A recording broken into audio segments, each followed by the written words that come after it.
একটা মদের বোতলের দাম 20,000 কোটি টাকা এবং একজন আননোন পার্সন একটা ঢ্যামনা গ্যাংকে বলছে সেই মদের বোতলটা একটা সার্টেন এরিয়াতে হারিয়ে গেছে সেটা খোঁজার জন্য।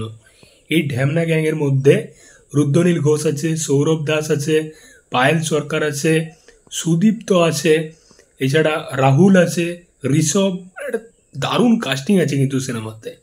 যে সিনেমার ট্রেলারের কথা বলছি সেটা হচ্ছে the academy of fine arts. এই সিনেমাটার নাকি শুটিং কমপ্লিট হয়ে গেছিলো 2022 সালে। তখন থেকে সেন্সর বোর্ডে ছাড়পত্র পায়নি, কারণ অনেক ভালগার সিন আছে, অ্যাডাল্ট সিন আছে, খিস্তা খিস্তি আছে, র সিন আছে। তো প্রায় 30-35টা কাট হওয়ার পর সিনেমাটা মুক্তি পাচ্ছে 14ই নভেম্বর। এবং এখনও ট্রেলারটা তুমি দেখো, ঠিক সেরকমই র ভাব একটা দেখতে পাবে, খিস্তা খিস্তি, তার সাথে বোল্ডনেস, মানে মারাত্মক ভাই। ট্রেলারটা যা করেছে না, ট্রেলারটা দেখলে ট্যারেন্টিনো বা অনুরাগ কাশ্যপের সিনেমার ট্রেলারের একটা ভাইবস পাবে। এই সিনেমাটা ডিরেক্ট করছে জয়ব্রত দাস। আমি তার আগে কোনো সিনেমা দেখিনি, তবে এই ট্রেলারটা যা বানিয়েছে সিরিয়াসলি, মানে এই ডিরেক্টর আমার কাছে পছন্দের হয়ে গেল ভাই।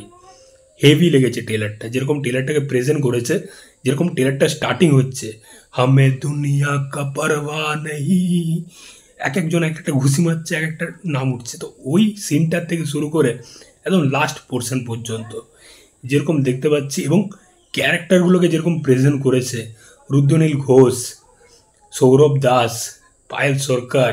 এবং পায়েল সরকার যখন বলছে নাও ফাক মি, তারপর যা সিনগুলো দেখাচ্ছে ভাই, মানে মস্তি চলে আসবে ভাই দেখে।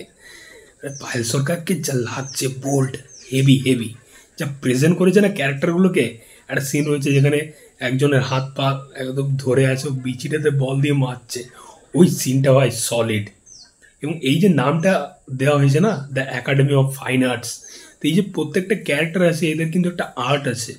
রুদ্রনীল ঘোষ সে ভালো চুরি করতে পারে, সৌরভ দাস সে ভালো কোপাকুপি খুন করতে পারে, পায়েল সরকারের মধ্যে একটা বোল্ডনেস, একটা সেক্সি ব্যাপার আছে। প্রত্যেকটা ক্যারেক্টারের একটা আর্ট আছে, তো সেরকম হিসাবেই কিন্তু নামটা দেওয়া হয়েছে। আমি প্রথমে ভাবছিলাম যে এইরকম কেন নাম দিয়েছে এই সিনেমাটার, যাই হোক। তো এই সিনেমাটা 14ই নভেম্বর আসছে বস, হেভি কিছু হবে সিরিয়াসলি, মানে ব্যাপক বাওয়াল হতে চলেছে।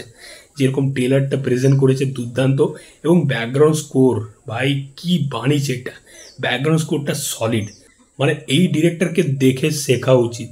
এই সিনেমাটাকে আবার 30-40টা কাট করেছে, মানে এই জন্যই বাংলা ইন্ডাস্ট্রি এতটা পিছিয়ে আছে। সত্যি বলতে ভালো কাজকে অ্যাপ্রিসিয়েট করে না, তারা এখনও সেই আদিম যুগে পড়ে আছে। আর কত ইন্ডাস্ট্রি কত কত আগিয়ে গেছে ভাই, কিছু বলার নেই। যাই হোক, দেখা যাক এই সিনেমাটা কেমন হয়। দেখো বক্স অফিসের ব্যাপারটা আলাদা, কিন্তু সিনেমাটা দুর্দান্ত কিছু হতে চলেছে, এটুকু 100% বলতে পারি।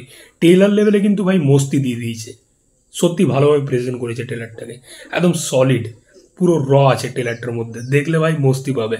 The academy of fine arts, আমি অপেক্ষায় রইলাম এই সিনেমাটার। দেখা যাক, তোমাদের মতামত অবশ্যই জানিও যদি ট্রেলারটা দেখে থাকো। যদি না দেখে থাকো বস, এবার যাও গিয়ে দেখো দ্য একাডেমি অফ ফাইন আর্টসের ট্রেলার, ব্যাপক। তো চলো দেখা হচ্ছে পরের ভিডিওতে। চ্যানেলটাই নতুন থাকলে কিন্তু অবশ্যই সাবস্ক্রাইব করে যাও বস। টাটা।